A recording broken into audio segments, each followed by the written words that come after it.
खबरों में आगे बढ़ते हैं। दिल्ली में संविधान दिवस के उपलक्ष्य में भारतीय बौद्ध संघ द्वारा 26 नवंबर 2025 को एक विशेष कार्यक्रम का आयोजन किया गया। यह कार्यक्रम भारत मंडपम प्रगति मैदान में आयोजित हुआ, जिसमें बड़ी संख्या में सामाजिक, धार्मिक और शैक्षणिक क्षेत्रों से जुड़े लोग शामिल हुए। कार्यक्रम का उद्देश्य संविधान की मूल भावना को जन जन तक पहुंचाना और इसके प्रति जागरूकता बढ़ाना था। इसी कड़ी में संघ की ओर से देश भर में चलाए जा रहे अभियान की जानकारी भी साझा की गई। इस महत्वपूर्ण समारोह में मुख्य अतिथि के रूप में पूर्व केंद्रीय मंत्री मुख्तार अब्बास नकवी और दिल्ली सरकार में कैबिनेट मंत्री कपिल मिश्रा ने शिरकत की।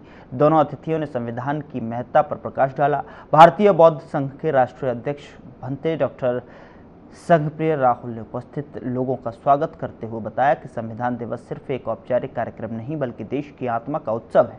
उन्होंने प्रधानमंत्री द्वारा संविधान को गांव-गांव तक पहुंचाने की पहल की सराहना की और कहा कि युवाओं को विशेष रूप से संविधान की समझ और मूल्यों को अपनाना चाहिए।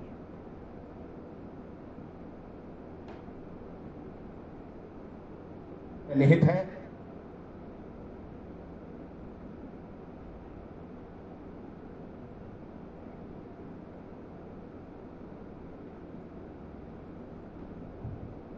तो हमारे बीच में तब बताया कि अभी 7 बसें मेरी रुकी हुई हैं। फहमी से बाहर निकलना चाहिए कि अभिव्यक्ति की स्वतंत्रता, अराजकता और उद्दंडता की गारंटी है, उसकी सुरक्षा है।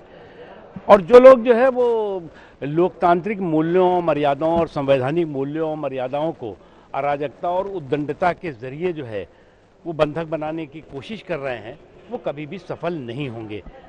और जो ये SIR की प्रक्रिया है, SIR की प्रक्रिया को लेकर के जो लोग भय का माहौल, भ्रम का माहौल खड़ा करने की कोशिश कर रहे हैं, उनकी एक बहुत ख़तरनाक साजिश है देश के संविधान के खिलाफ, देश के लोकतंत्र के खिलाफ और देश की संवैधानिक व्यवस्था और संवैधानिक संस्थाओं के खिलाफ।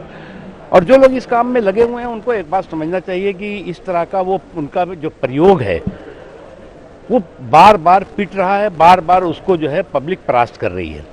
लेकिन आप जो है वो परिवार तंत्र के ये पाखंडी जो लोग हैं और डायनेस्टी के डिफेटेड जो डपोर शंख हैं, उनकी इस तरह की जो डेरोगेटरी डींगबाजी है वो कम नहीं हो रही है। जनता वो जो अभी रस्सी जल गई है, बल नहीं गया, वो जनता बल भी निकाल देगी। नहीं, देखिए, भारत आज संविधान दिवस है और जो भी निर्णय है राम मंदिर के निर्माण का, वो उच्चतम न्यायालय का निर्णय है।